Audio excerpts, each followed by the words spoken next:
This is Money Made Simple, the financial podcast that keeps it simple and gets to the point. Welcome back to Money Made Simple, brought to you by Simplicity. Hi Jenny. Hello, Liv. So today we're diving into something that's fairly topical right now, right?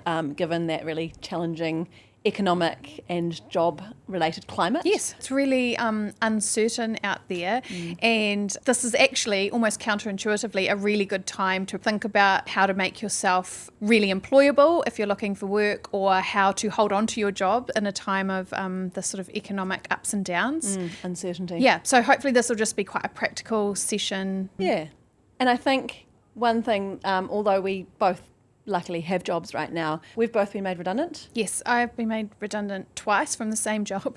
Oh, which I think is quite special. Yeah, it is. From the same company, same job. Yes, I can explain that later. Yeah. But yes, and I've also been unemployed. I've been looking for work.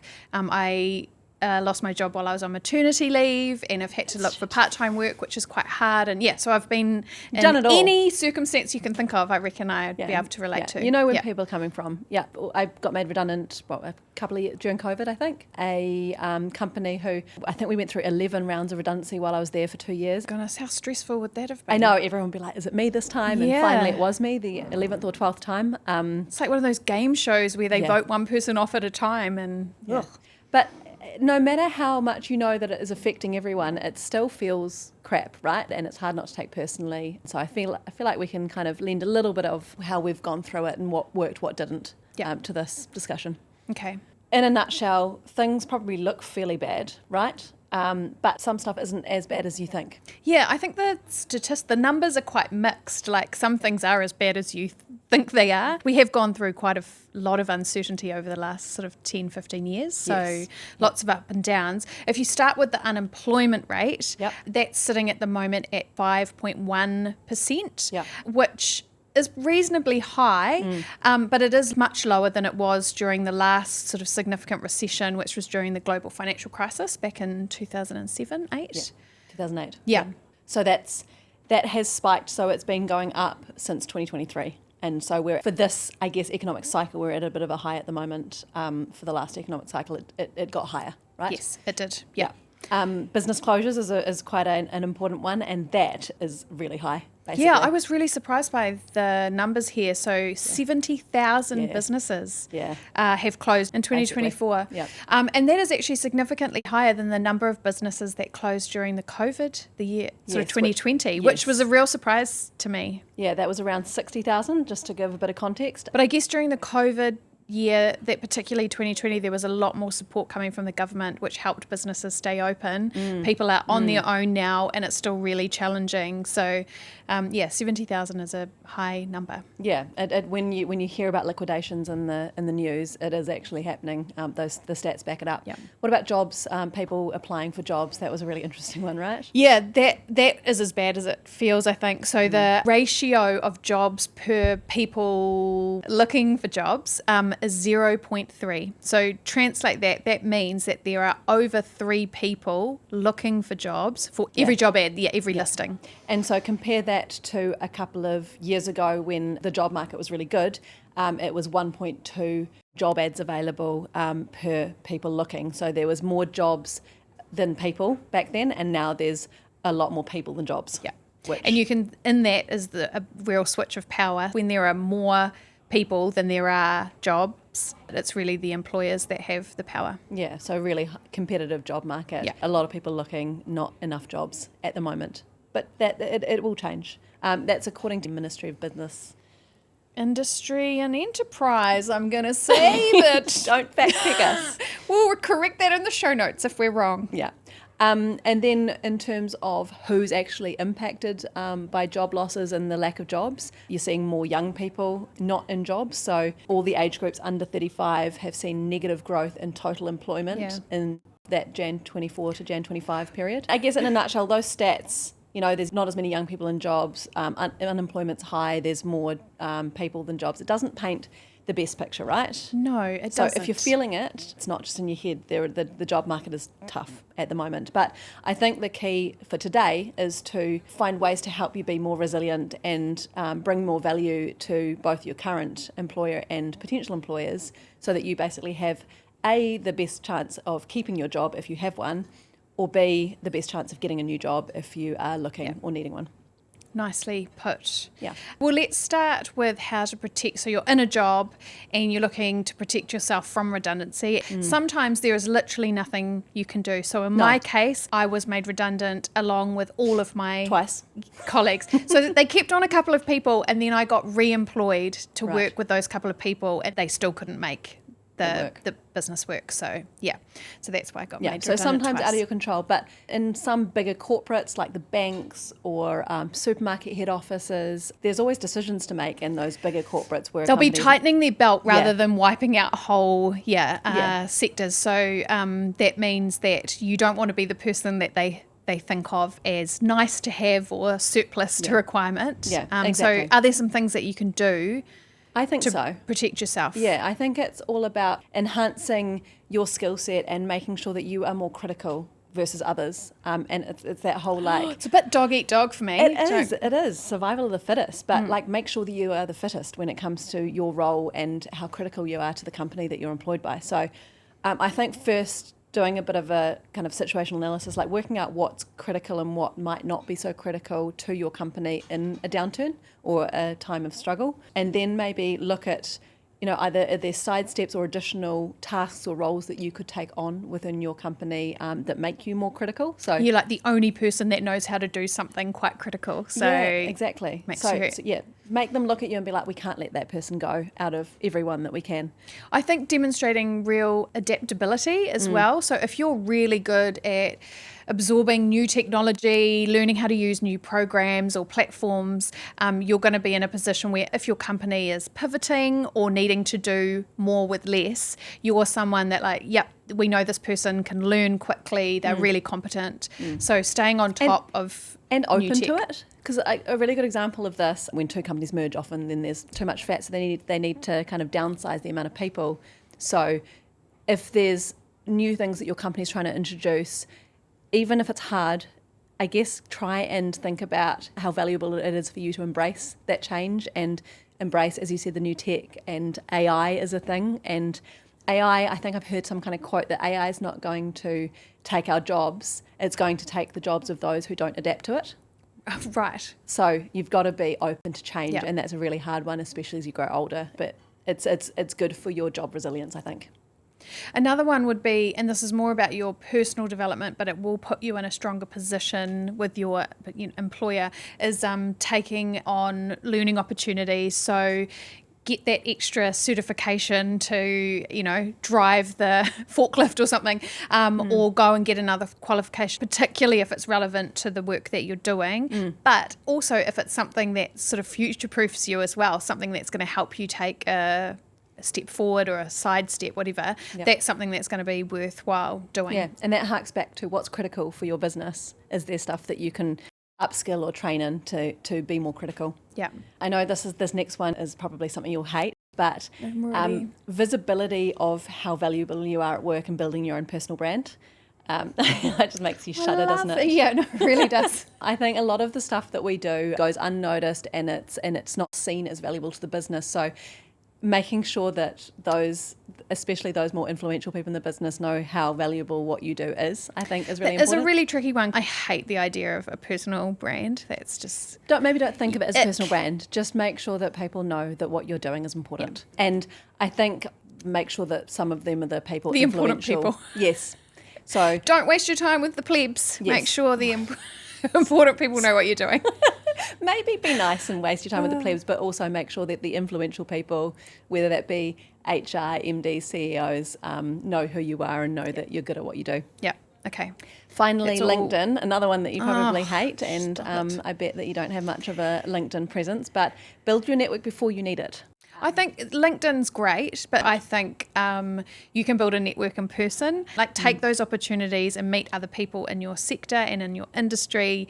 You can be LinkedIn friends if you want, and you can post things, but those personal relationships are really, really valuable as well. Yeah. So build your network, whether that's online or in person. How it works for you. Cool. Yeah. And just one more note. related to this. So we did a podcast recently on side hustles, freelancing, that kind of thing. So that could be an option, which also has benefit in terms of if you're not enjoying your job, it can be something that you enjoy more. So yeah, and it might grow to be something where you can walk away from your day job and move into that role if you're able to do that. Yeah, it's a good thing to do. Cool.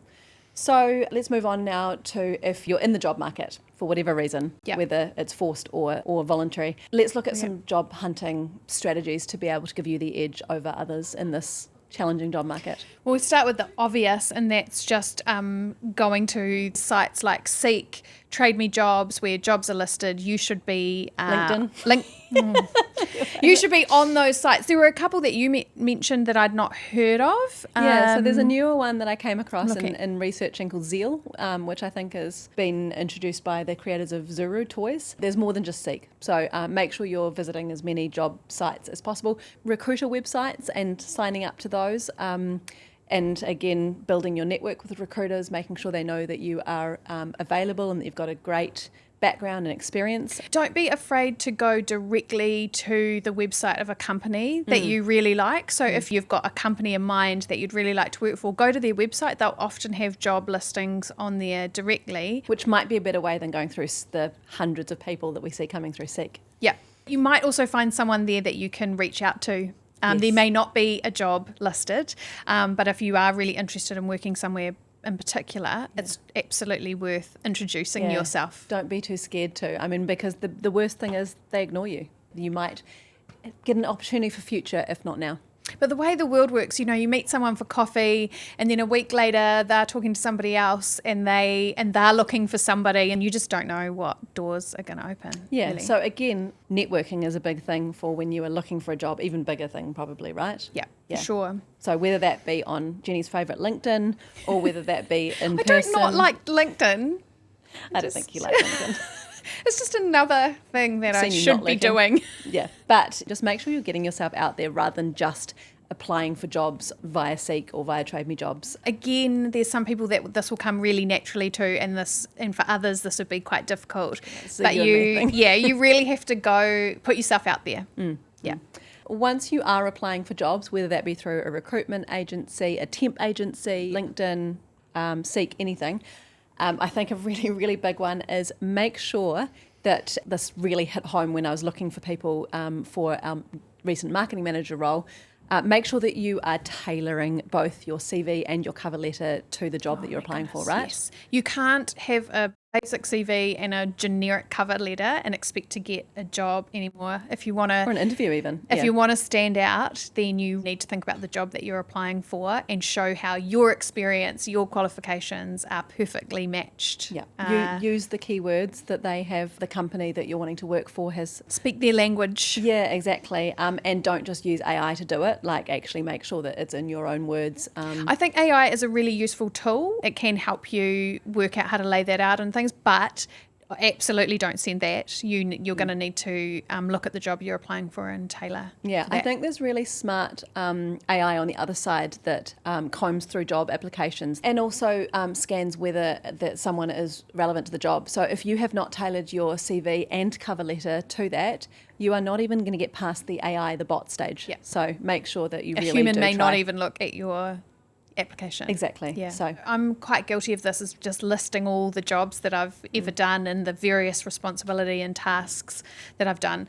But actually it's more important to pull out your achievements, the skills, Sam calls them your superpowers, up front. So don't bury the lead 3 job experiences down. Actually put those right at the top, your top skills, and be really specific about the things that you have done for the companies that you've worked for. Yeah, so for example, if you're in sales, that you increase sales by X% over X years. Like, what did you actually achieve? How did you help that company get better? How about interviews? Again, a lot of this does come down to the type of person you are, but you can get better at interviews. So, and it's super awkward, but like practicing with someone, do your research. The best thing you can do is be prepared. So don't go to an interview not knowing very much about the company that you're interviewing. And I think you can be prepared with questions of your own. So people love it when there's things that you want to know about the business.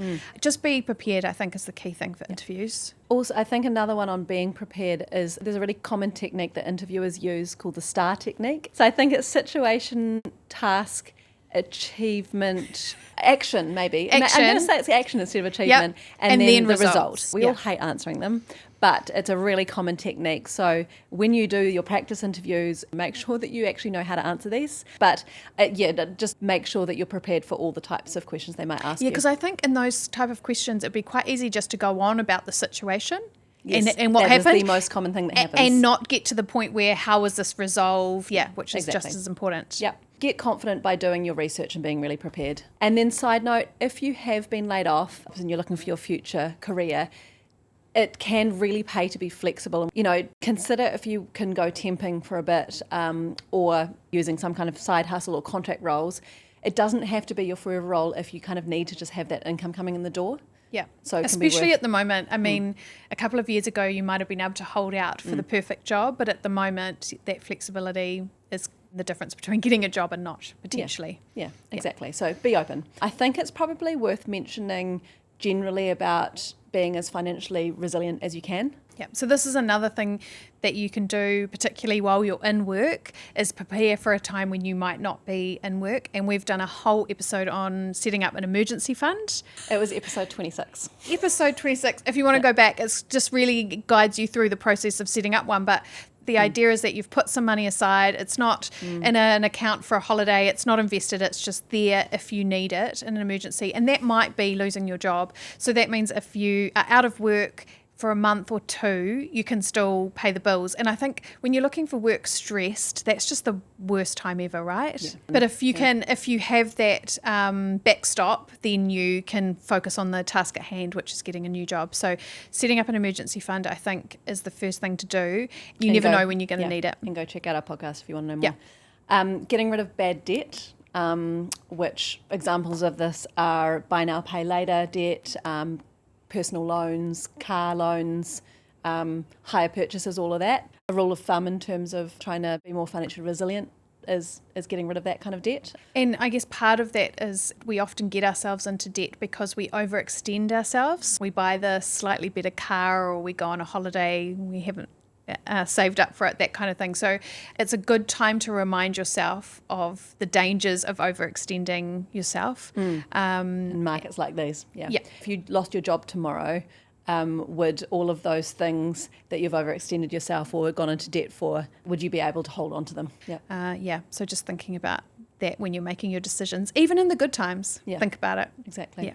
Cool. Okay. It wouldn't be a Money Made Simple podcast without providing some resources that we recommend that can help you. You have a really long list, so we'll put all of the details in the show notes. Yeah, cool. So go through a few. Yeah, a really interesting one I came across called Digital Passport, which is a government-run website. So this provides a whole lot of free online courses in digital skills, getting job ready, even AI. So probably some of the practice interview questions, how to put a good CV together, that kind of stuff. Well, actually, a really good one for that is Careers NZ, which I think is also government run. So they have great advice to help you find a job. Yeah. And if you're looking to increase your skill base, there are actually lots of free courses available through, did you have the University of Auckland? The one that I saw was Polytech. That has some free diplomas, which is really cool. I looked at doing potentially an accounting diploma. Did you? Yeah. Oh my goodness. I think it would be fascinating. But they do have a bunch. Yeah. And then the recruitment agencies have both courses and recruitment tips and blogs and all of that. So use what's out there and available. And of course, obviously the job platforms, there's the obvious ones. And you can set up alerts, right? So if you're looking for a particular kind of work, even if you're in work, you can set up alerts just to be reminded when the right stuff comes up. Opportunity comes up. Yeah. Cool. Hopefully that's been useful and you're just instantly feeling more resilient in this. Or maybe not. There's a bit of work that needs to be done, but it's a good place to start. Yeah, cool. Okay. We'll hope that helped and we will catch our listeners next time. Ka kite.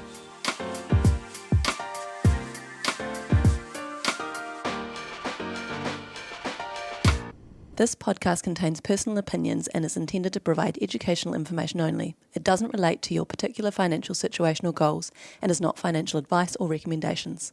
Simplicity New Zealand Limited is the issuer of the Simplicity KiwiSaver scheme and investment funds. For product disclosure statements, please visit Simplicity's website simplicity.kiwi.